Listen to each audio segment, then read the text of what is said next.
11.5.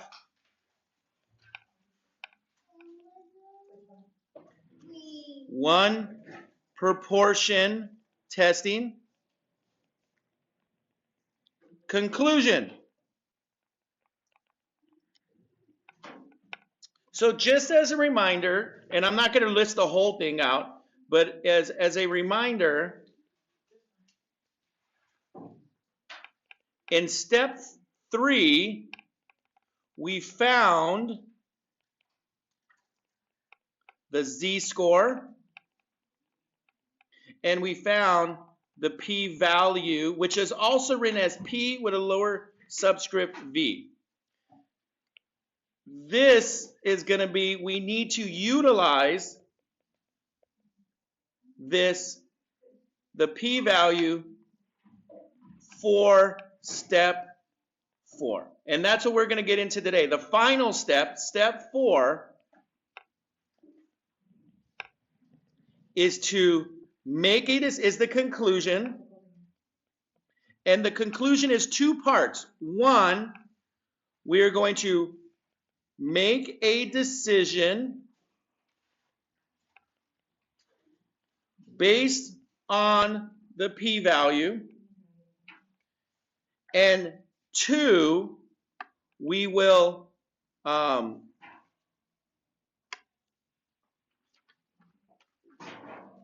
what did I write it on? I wrote it in the homework. What did I write in the homework? What did I write? We will state the conclusion in context. I don't know why I write for it. It's not on my notes. State conclusion in context. And it's hopefully it shouldn't be too long of a day today, so that you can get right to your homework, or if you need, because again, you need to do previous homework so that you can get a little bit of time. So let's look at the example problem that we did in yesterday's notes. So in yesterday's problem, in the example problem that we've been doing about blackouts, okay,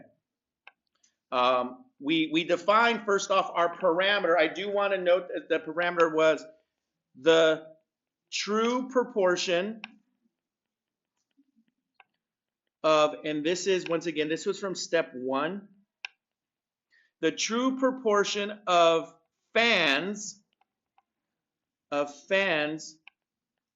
who attend games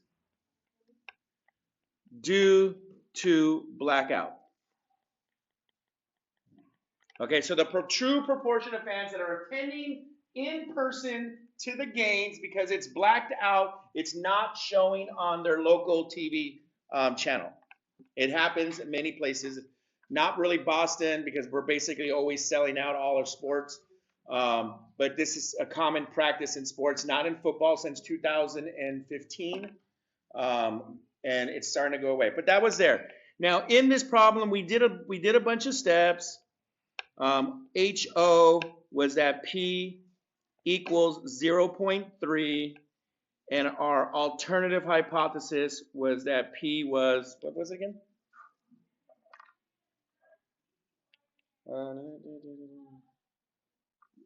Just writing this in terms of the review.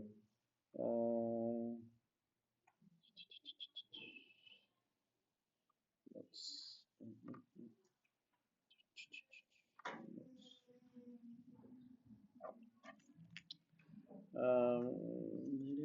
me go over here.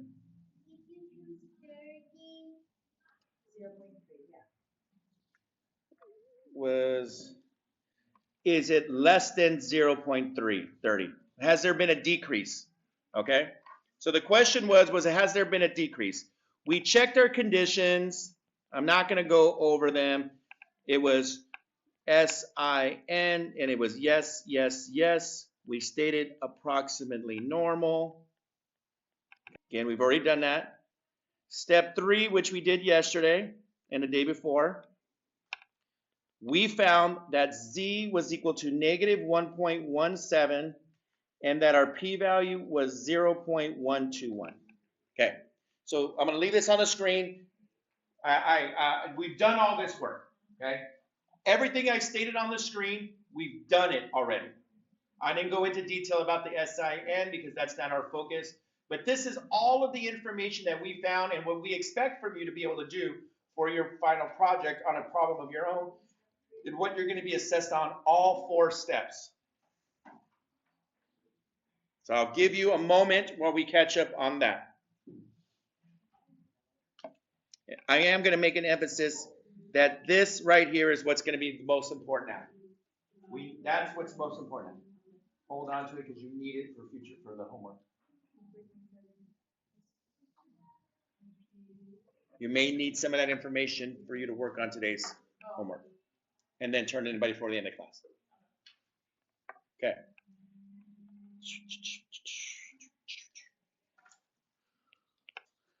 Step 4. Step 4 is going to have, basically, there's 2 ways of going through this. There's going to be 2 parts right here. There's like a flow chart.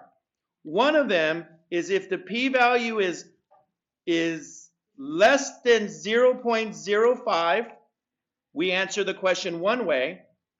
And if the p-value is greater than 0.05, we answer it a different way. Okay?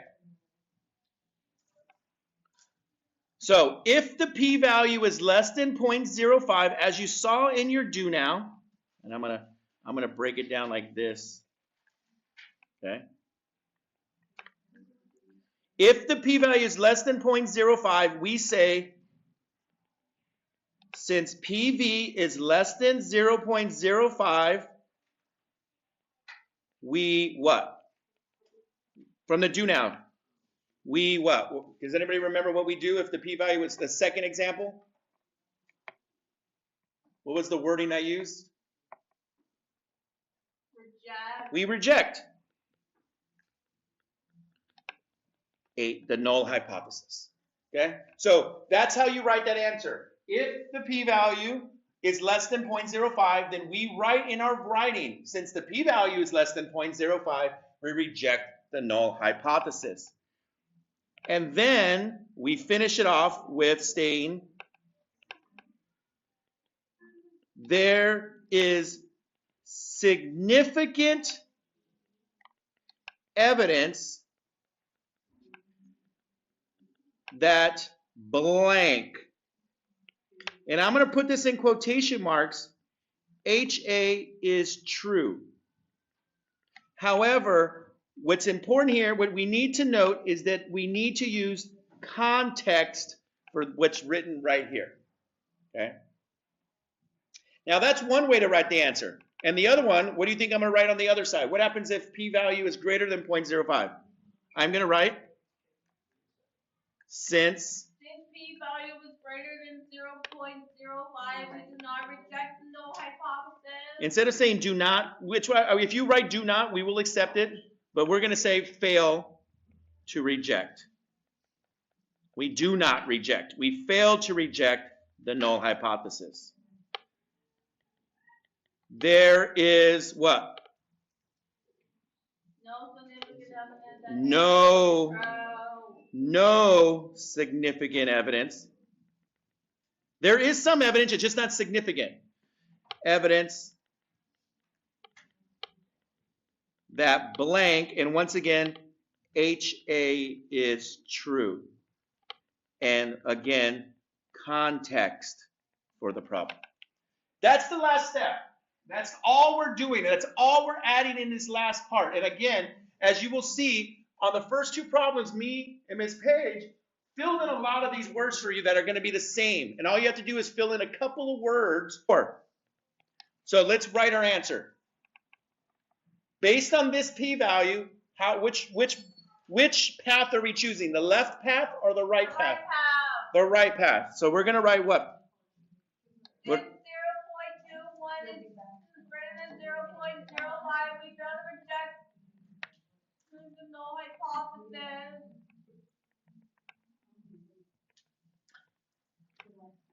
Perfect.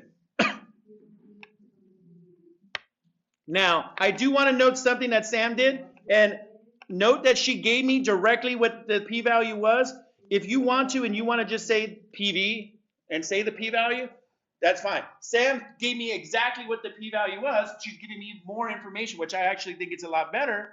But since PV is greater than 0.05, or state what the p-value is so that you really can see which number is greater than or less than. There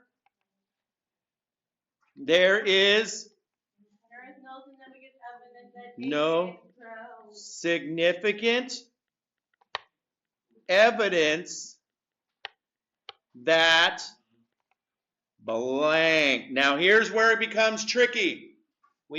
What are we trying to find evidence of in this problem? What were we trying to find evidence of? That something was decreasing, yes. So what was decreasing? Got to go all the way back to HA. Here's what HA is, remember? So what does this stand for? What does P stand for again?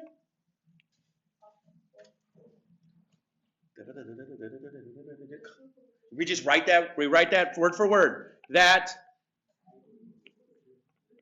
the true proportion of fans who attend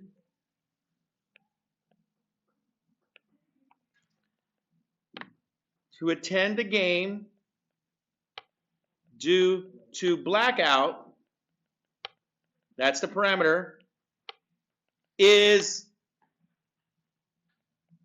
less than 30%. Now, I also, if you want to, another way of writing this one, you could have said, instead of right here, also acceptable, has decreased. So if you wrote has decreased because that's what it said, is there evidence that has decreased? You could have just said has a decrease. But what does decrease mean? That it's less than 30%. Okay? Less than 0.3. If you wrote is less than 0.3, that'd also be acceptable. All right? So you're just using the context of the problem, and that's